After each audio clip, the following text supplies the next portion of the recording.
Joining us now in studio, a man who has pretty much dedicated his adult life and some of his youth to following the New York Mets. A lot of people, they're playing Blow the Whistle by Too Short. I think a lot of people just blew the whistle on the idea of doing such a thing.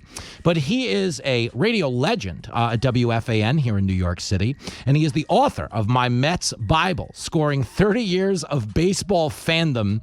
This is a very fancy way of saying how my therapist got rich, which is not as flashy as My Mets Bible. Evan Roberts is here. The crowd goes wild. Hey, man. The more when you say the book out loud, I feel like a giant geek. Yeah, let me sit you a little closer to that mic. Sorry about that. Yeah, it's okay. The more you describe that and describe me, I have to wonder about the life choices I've made. And we love you, Evan Roberts, but this is important, okay? Because when you say you're 30 years of baseball fandom, yes, let's talk about what's gone on during that baseball fandom, which is not a lot. No championships, a lot of losing, a lot of pain, a lot of dateless nights. But give me this. In those 30 years, I'm just going to skip between moments that I know are in the book. Go ahead. Okay. Matt Harvey comes back out for that last inning. Yeah. You probably were feeling good going into that. I was not. No, you didn't like it. No. Were you one of the people who didn't like it? I didn't want Matt Harvey to come back in the game, and I also took my wife, who we had just got married, and she's still learning how psycho I am, to that World Series game, and with a lead in the ninth inning. We're about to go to Kansas City if the Mets win. Yeah. She says to me, hon, I guess we're going to Kansas City. No! That's when I knew we were screwed. No! Yes. Oh, yeah, we can't lose this bet. Oh, Evan Roberts. Guys, that's when my wife figured out, okay, my husband, he's crazy, and I need to shut up during big moments of sporting events. No, but we need this because I always say this. The true power of sports is escapism. Yes. And I grew up in this era, as I know you did, where sports meant we weren't talking about anything we disagreed on. Not politics on anything. Because the way I position this show, I say this all the time, is like call it an audio safe space for cool people. And all that means is you can agree, disagree. It doesn't matter. It's just a talk show. Right. Like, I don't want to be in charge of our democracy. I'm a 47-year-old man who plays video games. Like, if I shouldn't be, like, again, I say this like as a guy with a background in comedy. Right. Our job is to make you laugh. Strippers are supposed to make you randy. Yeah. No one wants to hear a stripper's opinion on border security, which is unfortunate because she probably knows a lot about family separation. But stick with me, Evan Roberts. Let's jump around the book because I'm excited. So your 30 years start where in terms of the New York Mets? So the first scorecard I could find, because I score every single Met game, and that's what I ended up doing, publishing 81 of the most memorable games, goes back to 1992. And at that point, I was a 9-year-old kid, and I think scoring baseball games is what my dad put in front of me to get me through a baseball game. Because I don't think I was interested. I didn't know what the hell was going on. And my dad loved the Mets. He would take me and my sister to almost every game. And so learning how to score actually got me into baseball games. But it started in 1992, where the Mets were terrible. Is that like a Jeff Torborg year? That is. Is that what it is? That's a good call. The worst team money could buy was their nickname. So is Vince Coleman on that team? I'm trying to jog my memory. Yes, Vince Coleman, Bobby Bonilla, Eddie Murray. Do we have any Kevin McReynolds left? They got him back. Yeah. So it was the second go-around of Kevin McReynolds. The sequel nobody wanted. The sequel nobody needed. So my love of baseball started by watching the worst team ever. Yeah. Which I think is a testament to baseball, that I could still love it despite watching the 92 and 93 Mets, which is what got me into the sport. No, I agree with this. Evan Roberts is in studio. Broadcast royalty. No, I do mean that, too. If there was a Mount Rushmore. I don't want that. No, if there was a Mount Rushmore of New York sports talk radio, you'd be on it. But it's New York, so there'd be X-rated graffiti on your face. I'll take it. I mean, it's just the way it's going to go. That's right. It would be on Francesa's, too, but the irony was his would be drawn by some of his fan coworkers. That's yours would just be random New Yorkers who can't see anything without spray painting a dong on it. I wouldn't mind the graffiti, because right now I got this giant beard on my face, and I think the graffiti would be an upgrade. It would be an upgrade, he says. All right, so I'm talking about this because my entrance into baseball as a Yankee fan is very similar to yours. We talked about this off the air. They sucked. Yes. If you got to a Yankees game early in the late 80s, you could pitch. They were like, oh, what are you, righty or lefty? We could use a guy. So I have kind of that same experience. And what I love about this is so much of this book is not dedicated to good times because it has been a lean 30 for the Mets. Yes. But you made that point earlier in the interview. It's that baseball's job is to take you away from the real life hard times. It's true, because even the worst losses, and there are some terrible losses in this book, there's a lot of good wins, but it's mostly losses. Those losses at the end of the day, and I've especially been able to appreciate it now, having 2 kids, having a wife, what the hell does it really mean? Nothing. You get upset about it. You get depressed about it. Yep. Maybe even cry a little bit, which I've done numerous times. But then you take a step back and you're like, it's just freaking baseball. It's a bunch of millionaires that played a game. It's called perspective. Yes. I remember saying this to my neighbor Petey when the Yankees blew the 3-0 lead, in the 04 ALCS. Ah, who could forget? But I specifically remember him saying, I feel bad for Derek Jeter. Such a competitor. He wanted it so bad. I'm like, dude, Derek Jeter is going home to a supermodel in a mansion. Yeah, it's true. You're going home to a jar of hand cream in your mom's basement. I think Jeter should have to mention you in the public. We suffer more than the players. Yes, that's what I mean. Especially a player like Derek Jeter. Yes. Well, this comes full circle when I talk to the viewers about politics, which me and you are not about to do. I try to explain to them, having spent a lot of time in D.C. and I go to Congress and I cover this stuff. I'll be live at the White House Correspondents' Dinner. Very nice. I explain to them, I say, this is all pro wrestling. Yes. And what I mean by that is after a wrestling match, the Ultimate Warriors fans beat up, maybe the Macho Man's fans in the parking lot, but the Ultimate Warrior and the Macho Man go to Hooters. Yes. Okay, and that's a lot of what baseball is because they're playing 162 games. Yes. So they've got to go to Hooters. That's true, except we as fans, that doesn't happen. Like the Yankee fans still pisses me off to this day. So when they rub in the 2000 World Series, which is featured prominently in this book. Oh, yes, it is. I don't hug them after. Can I tell you this? As a kid who grew up in the 80s, watched them lose everything, I obviously was a tolerable Yankee fan when the Tory years hit and we finally found ourselves on the right end of this. Right. But I genuinely felt bad when Piazza flew out to Bernie Williams at the end of the 2000 World Series, which off the bat, by the way, everyone in the stadium thought it was gone. I thought it was too. It sounded good. I know. I was in the right field upper deck, but I'll never forget, I genuinely felt bad to get the last out at Shea because it really was sad. You're full of crap. No, I did. Again, I just won 3 out of 4, so I didn't need it. I think, here's what I'm getting from you, and a lot of Yankee fans, you're not alone. You feign this, we feel bad for you. But you don't really feel bad for us. No, I think I do on a different level because this is what happened, okay? In 4th grade, when I was in 4th grade, that was 86. Yes.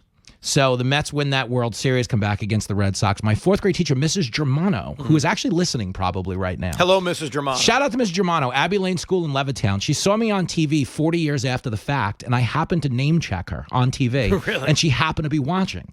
So we got back in touch because she read us a book called Where the Red Fern Grows. This is 86. This is specific to you. So the book Where the Red Fern Grows is about this kid who gets these 2 hunting dogs in Oklahoma, and it's glorious. He's hunting, he's winning contests, and then chapter 11, they just kill the dogs. And everyone in this classroom, it's 4th grade, women are sobbing and weeping. It's horrible. And that was the beginning of the 86 season, book ending with the Mets winning it. Right. And so I've always had this connection to the Mets in the sense that I was born into baseball at a time when they were good, and I resented them more then than I did all these years later because I had won. And I don't know, maybe you have a different killer instinct than me. If you won 4 out of 5, would you really need to stick it to the Yankees in the 5th one? Here's the problem. I don't know. All the teams I root for have won nothing in my lifetime.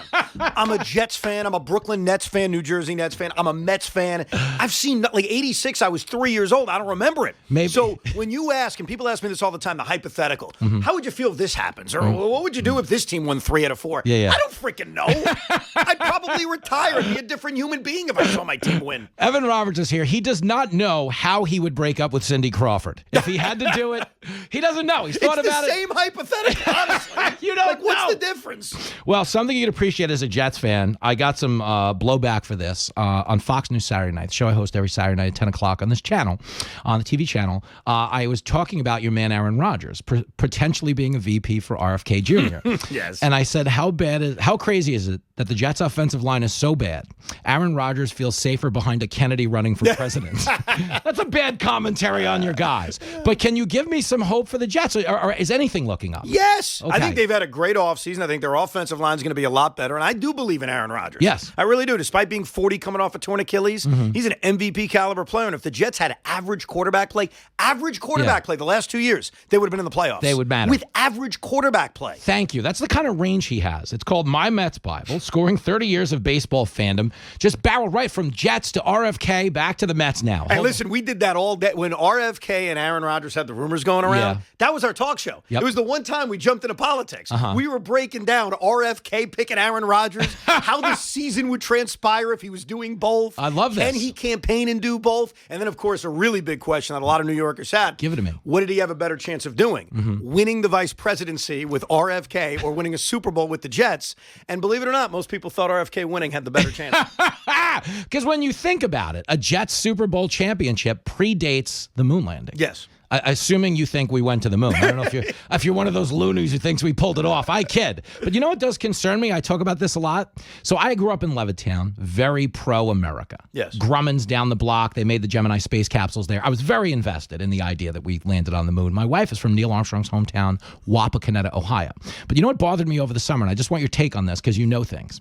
India landed on the moon in July in an unmanned vessel, meaning India 50 years, 70, can't land a man on the moon, meaning India, who we call for tech support, if there's something wrong. It really made me re-examine the whole thing. I'm not saying we didn't go, but I'm saying I've been given pause. Is that fair? No, I think you're crazy. Though I want to go to the moon. Yeah. I want to go to the moon because then I would definitely know we've been there.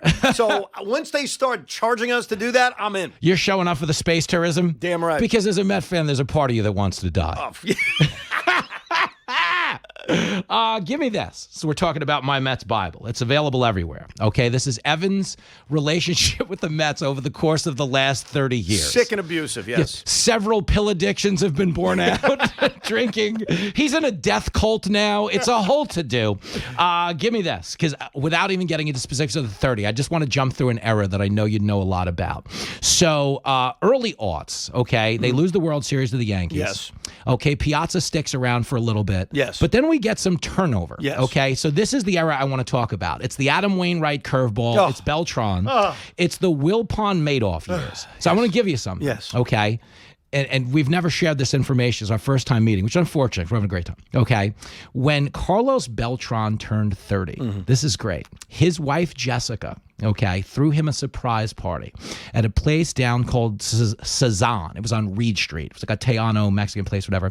David Wright was on the team. He had just shaved his head bald. Do you remember this era? Yes. Ryan Church couldn't catch a fly ball in the outfield. Yes. And also misses third base in a game in Los Angeles. That game's in the book, by the way. And on this particular day, Ollie P had walked the stadium, Oliver Perez. Yeah, that's called every other day. Anyway, as luck would have it, okay, the Mets hired me to do stand-up for his 30th surprise party. Oh, boy. So Mick Foley was there, a lot of wrestling guys that are friends of his, and he was great. Reyes was there. It's great. But David Wright actually said to me, and it was so funny. I go, hey, man, I'm the comic. I'm going to kind of roast Beltran. I'm like, is there any dirt I need to know on the team? He goes, dude, whatever you say, just say it in Spanish. You'll be fine. And I was like, you stop it right now. So I want you to know this. I bombed. It was like it was a really rough gig, but Carlos Delgado had such a big infectious laugh that he turned it into a credible show where I wound up crushing but deserved none of it. He saved you. I was hitting at Coors Field. Like I had high altitude because of Delgado. Wow. It wound up being one of the best nights of my life, but it should have been the worst. So I owe Delgado something. Yes. Is the correct thing to buy him a copy of A Love Letter to the New York Mets? I don't think any of those players want to read this They book. don't want to read There's this. a lot of bad memories from that era. Nobody wants to cruise by the scene of the crime. Okay, so then give me that, though. 2000, because we're talking about, we are, for better or for worse, these are all punches in the nuts. 2000's a punch in the nuts. Yes. The Wainwright curveball, tremendous punch in the nuts. Major punch in the nuts, And then, yes. of course, you got 2015 against the Royals. Yes. Do you rank the impact on the nuts over the course of this book, or are you capable of doing so now? It is very difficult to rank the nut shots. What I've learned is that, and I know this is weird because most people say when they're younger, the losses affect you more. 'Cause you're a child. You don't understand. Yeah. The older I get, I see my own death coming. So the losses actually get tougher. So I would argue that losing in 2015, especially game one of that World Series, because it was just like game one of 2000. Yeah. They had a lead. They should win the game. The closer blew it in the ninth inning. Yeah. They lost in extra innings. It was like a death march. So I think the later things move, the more painful they are. Yeah. And vice versa. Like I think the wins are more satisfying because you realize this is all fleeting. Yeah. Like you have no idea if you're ever going to see anything good actually happen. So do you have that thing in you where you wonder at night if you're like that Cubs fan who lived to be 98 but somehow didn't see a World Series championship? I've had that thought many times. That's the dream you have? Yeah. and what's crazy, it's about all my teams. I mean, true. I'm a Nets fan. They collected Kevin Durant, Kyrie Irving, and James Harden, and then it all blew up. Vaccine mandates. It's like, what the hell? Like the world was conspiring against the teams I root for and actually winning. So it's not just one team. It's the trifecta of losers that I root for. You're in a Truman Show version of a sports fan. It feels that way, where the world is out to get you. Okay, so two closers are drowning, one life preserving. Okay, Armando Benitez or John Franco? Who gets the life preserver? No. I saved Johnny Franco. You do, right? Because I think John Franco gave a damn. Yeah. Like, John Franco left it all out on the field. He's one of us. He's a New Yorker. Armando Benitez, I don't know. When he gave up that bomb to JT Snow in Game 2 of the Division Series in 2000, he could give two craps. He could. When Paul O'Neill drew that walk against him in Game 1 of the 2000 World Series, you think Armando Benitez gave a crap? I think it killed John Franco, so I would save Johnny. You would save Johnny Franco. No, I respect that. For me, the best Armando Benitez moment was it was a throwaway brawl when he was an Oriole playing the Yankees. Oh, God. And the straw man wound up in the dugout and hit him with a left. I'm convinced that brawl was the end of his Met tenure before he ever got there. Because I think that got to him mentally. It was like the concussion that Rizzo had on the Yankees last year. Yes. Did you get punched in the side of the head by Darryl Straw? It doesn't end good for anybody. No. You hit Tino in the back. Yankee Stadium wants to charge the mound on you. From that moment, I knew Armando couldn't handle a big spot. I love this so much. I've got a minute and a half. Give me who's the Met that matters for you? Who's the one Met, the time capsule Met? Rico Brogna. Really? Rico Brogna. In fact, I have a podcast named Rico Brogna. Is that real? I want to honor his Met legacy. He was a brilliant defensive first baseman in the mid to late 90s. They ended up trading him away for peanuts to the Philadelphia Phillies. Did. And I just love Rico Brogna. Really? I have his jersey at home. I love the man. There was no thought to a podcast called John Olerud. I gave it about 30 seconds of thought. He couldn't give me one. Not Super Joe McEwing.